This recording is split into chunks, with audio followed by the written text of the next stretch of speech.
नमस्कार दोस्तों, मैं अंकुर उपाध्याय स्वागत करता हूं आप सभी का आपके अपने YouTube channel share market analysis में। दोस्तों यहां पे आप सभी के साथ बात करूंगा आईटी स्टॉक्स को लेकर। अगर आईटी स्टॉक्स की बात करें तो यहां आपने पिछले कुछ दिनों में एक काफी अच्छी तेजी देखी है और इसकी शुरुआत हुई थी Q2 के नंबर से। आईटी स्टॉक्स ने आगाज करा था, इसमें पहले नंबर्स टीसीएस के आते हैं, ऐसा ही हुआ इस बार भी। टीसीएस ने अपने नंबर्स पेश करे और नंबर्स बाजार के हिसाब से ऑलमोस्ट ठीक ठाक, एवरेज और गुड कहूंगा मैं, खराब कहीं से कहीं तक नहीं थे। गाइडेंस में हल्की सी इंप्रूवमेंट, ये मार्केट को पसंद आया, धीरे से ऊपर आया टीसीएस सॉरी। उसके बाद इन्फोसिस के नंबर देखे आप सभी ने, वो अच्छे लगे और बायबैक की खबर से मार्केट में काफी अच्छा मोमेंटम बन गया और मार्केट ऊपर आने लगी। फिर एक झटका दिया हमें विप्रो के नंबर्स ने, जहां पे नंबर्स जो है वो मार्केट की एक्सपेक्टेशंस के सामने काफी ज्यादा खराब आते हुए दिखे, जिसके बाद स्टॉक पर्टिकुलरली 7% क्रैश हुआ। चार्ट्स पे ब्रेकडाउन हुआ बट उस ब्रेकडाउन में ज्यादा गिरावट नहीं हुई। रीजन, क्योंकि बाकी के आईटी स्ट्रॉन्ग थे। नंबर्स चाहे इन्फोसिस के हो, टीसीएस के हो, एचसीएल टेक को हो या टेक महिंद्रा के, बड़े आईटी स्टॉक्स की बात कर रहा हूं, लार्ज कैप की, सारे आईटी स्टॉक्स आपको अच्छे नंबर्स पेश करते हुए दिखे, जिसकी वजह से विप्रो पे भी ज्यादा लोड या प्रेशर नहीं पड़ा और स्टॉक को संभाले रखा आईटी सेक्टर ने। अब बात करें अगर इन्हीं 5 शेयर्स के बारे में, तो ये ऑलमोस्ट सारे ब्रेकआउट देने की तैयारी में, कुछ ऑलरेडी दे चुके हैं, कुछ तैयारी में। इनफैक्ट अगर मैं ये स्टॉक्स हटाता हूं और इंडेक्स देखता हूं, आईटी निफ्टी इंडेक्स, तो वहां भी एक बड़ा वाला ब्रेकआउट होता हुआ दिख रहा है। सबसे पहले मैं आपको इंडेक्स समझाने की कोशिश करता हूं, फिर एक एक करके स्टॉक समझाऊंगा लेवल्स के साथ। तो पहले मैं आईटी इंडेक्स की बात करूंगा। अगर निफ्टी आईटी इंडेक्स देखूं मैं, तो यहां पे कल के सेशन में आपने लगभग आधे % की रैली देखी और 30,334 के लेवल्स पे क्लोजिंग मिली है।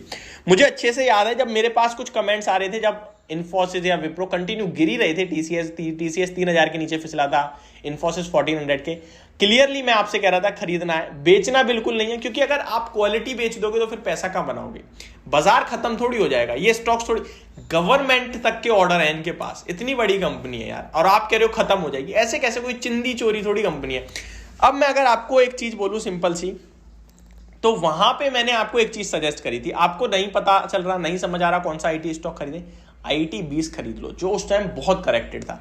अभी वहां भी आपका अगर खरीदा होता तो 15% के करीब का पैसा बन जाता। अब मैं आपको बात करता हूं आईटी इंडेक्स के बारे में। तो आईटी इंडेक्स के कुछ लेवल बताना चाहूंगा। सबसे पहले 30,334 के लेवल्स पे आपको कल के सेशन में क्लोजिंग मिली है, लगभग आधे % ऊपर था। यहां पे 200 डीएमए जो आईटी इंडेक्स में मुझे शो रहा है वो है 32,788 रुपीज का, यानी कि यहां से एग्जैक्टली 2,400 पॉइंट्स के ऊपर। तो ये मुझे लगता है 200 डीएमए टेस्ट करने जा रहा है आईटी इंडेक्स।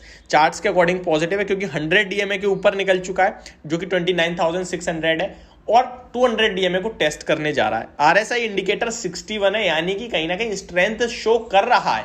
70 पे तो आपको पता ही है ओवरबॉट होता है, लेकिन वो होता है लॉन्ग टर्म के हिसाब से, शॉर्ट टर्म में वो होता है आपके लिए स्ट्रेंथ। काफी लोग इसको लेकर बहुत कंफ्यूज हैं, जो थोड़ी स्टडी करते हैं बट थोड़ी करते हैं, डीप नहीं करते। आरएसआई इंडिकेटर अगर 70 हो गया तो उनको लगता है खराब हो गया, ये तो बढ़ गया, ये तो बहुत ओवरबॉट है। मैं आपको बता दूं, आरएसआई इंडिकेटर जैसे जैसे आप टाइम फ्रेम चेंज करोगे, आरएसआई इंडिकेटर चेंज होगा। शॉर्ट टर्म में ट्रेडिंग के हिसाब से 70 का मीन्स है स्टॉक स्ट्रेंथ शो कर रहा है। लॉन्ग टर्म के हिसाब से वो ओवरबॉट जोन में, जिसको 70 के नीचे आना होगा।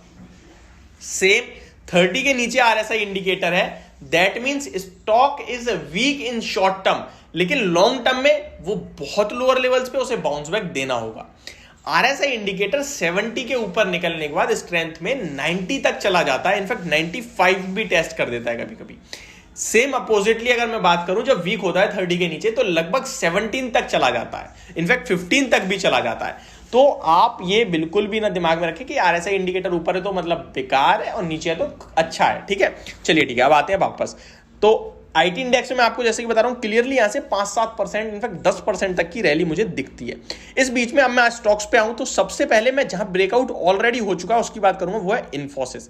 1625 के लेवल्स पे ब्रेकआउट ऑलरेडी हो चुका है इस स्टॉक में। 6 महीने के ऊपरी लेवल पे ये स्टॉक निकला है, बट बिल्कुल अभी आप कह सकते हैं नेक टू नेक मामला है। जो हाई था स्टॉक का अराउंड अगस्त के महीने, वो 1625 1620 का था, जिसके ऊपर ट्रेड कर रहा है, बट थोड़ा और ऊपर आ जाए कंजर्वेटिव होकर तो बढ़िया वाला ब्रेकआउट हो जाएगा। वॉल्यूम्स थोड़े मिसिंग है तो ये एक नेगेटिव चीज है। अब आप कल के सेशन में देखो 45 लाख शेयर्स ट्रेड हुए हैं, एवरेज वॉल्यूम 60 लाख शेयर्स का है, तो वॉल्यूम्स और आ जाते तो मजा ही आ जाएगा। बाकी ब्रेकआउट कह सकते हो आप नेक टू नेक में हो चुका है और ये तेजी आपके लिए मिनिमम 1750 तक जाने की तैयारी में। टीसीएस की बात करें तो टीसीएस में भी 3420 के ऊपर ब्रेकआउट हो जाएगा, फिर उसके बाद स्टॉक सीधे 600 तक जाएगा। मैंने आपको कल इसमें बाय कॉल भी इनिशिएट करके दी थी आपको। नेक्स्ट अगर विप्रो की बात करें तो यहां अभी टाइम है 2-2.5% का, लगभग 412 रुपए के ऊपर ब्रेकआउट होगा, जो कि लगता है हो जाएगा। उसके बाद सीधे 422 और 440 के लेवल्स आएंगे। अगर मैं आपके साथ बात करूं एचसीएल टेक की, तो ये तो भाई ऑलरेडी ब्रेकआउट में चल ही रहा है और ये स्टॉक आपके लिए 1160 तक जाएगा। पहला टारगेट इसका 1160 है, उसके बाद कहीं ना कहीं हर्डल आएंगे। टेक महिंद्रा की बात करें तो ये ऑलमोस्ट ब्रेकआउट के नेक पे खड़ा है, हो ही गया। इनफैक्ट 1080 का ही लेवल है जिसको ब्रेकआउट मानेंगे और 1080 पे ही क्लोजिंग आई है। डबल टॉप फॉर्म हुआ है स्टॉक में, 1082 का हाई है 2 नवंबर का और उसके पहले भी 1082.5 का हाई है 25 अक्टूबर का, यानी 25 अक्टूबर और 2 नवंबर एग्जैक्टली 1082.50 1082 का हाई है। स्टॉक अभी आपको कल के सेशन में 1080 पे बंद हुआ और कल का हाई 1082.90 है। तो ये जो डबल टॉप है 1082 का, वो 1082 का मैं इंग्लिश में बोल दूं तो वो निकलेगा, ब्रेकआउट होगा और स्टॉक में डायरेक्टली 1150 के लेवल्स आपको आते हुए दिखेंगे। तो ये कुछ स्टॉक्स हैं जो मैंने आपको लेवल्स के साथ समझाए। होप आपको वीडियो समझ और पसंद दोनों आई होगी। Thank you so much for watching this video. Have a great day guys.